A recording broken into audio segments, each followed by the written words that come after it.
हाय friends, मैं हूँ Manav. Welcome to movie shoovie. करते हैं आपस में पॉजिटिव सा नमस्कार और बात करते हैं एक इंटरेस्टिंग सी मूवी की। और ये क्यों इंटरेस्टिंग है इसको एक्सप्लेन करने की भी कोशिश करेंगे।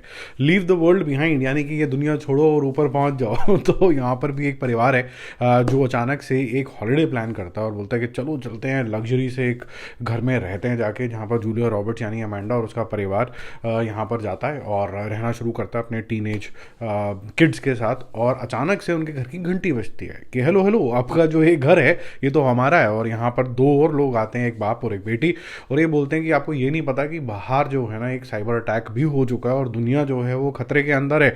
और ये लोग पहले तो मानते नहीं है, ट्रस्ट करते नहीं है, और उसके बाद फिर कुछ कुछ इनके साथ होने लग जाता है जहाँ पर इसको लगता है कि खतरा जो है वो रियल है।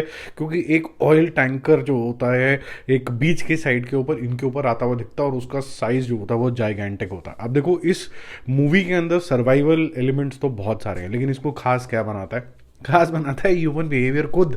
ह्यूमन बिहेवियर कैसा कि जब कभी भी आपदा आती है या फिर कोई मुसीबत आती है तो सबसे पहले आप अपने आप को बचाने की कोशिश करते हैं।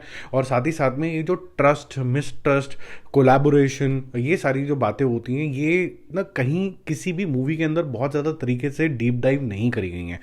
दूसरी बात ये कि ये हो क्यों रहा है, दो मुद्दे साथ साथ में चलते हैं। तो एक तो परिवार वो है जो किसी के घर के अंदर आके हॉलीडे मना रहा है रेंट पे लेके, और एक परिवार वो है जो जिसका खुद का घर है।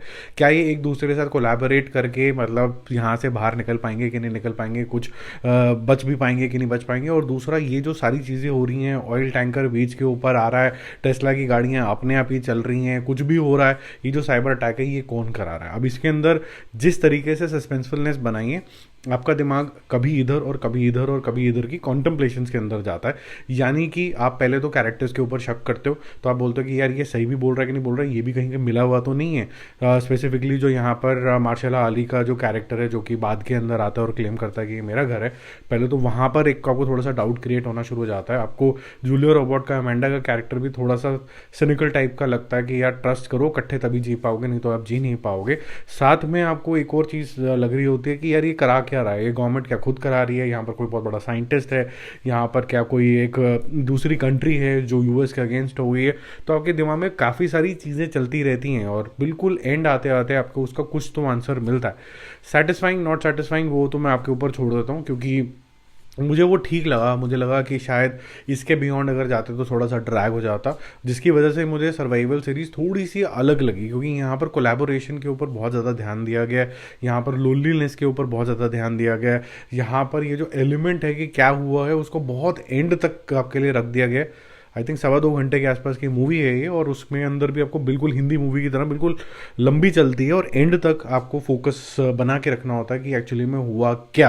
और एंड में जब आपको ये आंसर मिलता है तो आप हैरान हो जाते हो कि हाँ यार, ये सब एक्टर्स तो बहुत ही बढ़िया थे। क्योंकि स्टोरी के अलावा इन सब ने, चाहे वो जूलिया रॉबर्ट्स हो, चाहे उसके हस्बैंड बने हुए ईथन हॉक हो, चाहे फिर वो मार्शल अली हो, ये सब लोगों ने जिस तरीके से एक डर का आभास, एक जीने की इच्छा, सर्वाइवल इंस्टिंक्ट, जो कुछ भी दिखाया, डेमोन्स्ट्रेट किया, वो आपको एक अच्छे तरीके से एक शक के दायरे के अंदर हमेशा बनाए रखता है, जिससे आपको ये मूवी में खूब मज़ा आता है। तो one of the better movies of Netflix. क्योंकि कई बार ऐसा होता है कि नेटफ्लिक्स ठोक के हिसाब से बहुत कुछ लगाता है, और आपने देखा होगा कि पहले मैं बहुत सारे रिव्यूज़ करता था नेटफ्लिक्स के, और थोड़े कम कर दिए हैं क्योंकि बहुत कुछ रिलीज़ हो रहा होता है और कहीं ना कहीं मुझे ऐसे लगने लग गया था कि क्रूशल टाइम है जो वेस्ट हो रहा है। तो कुछ चीज़ें हैं जो काफ़ी ज़्यादा बढ़िया हैं, और ये leave the world behind I think is a good movie.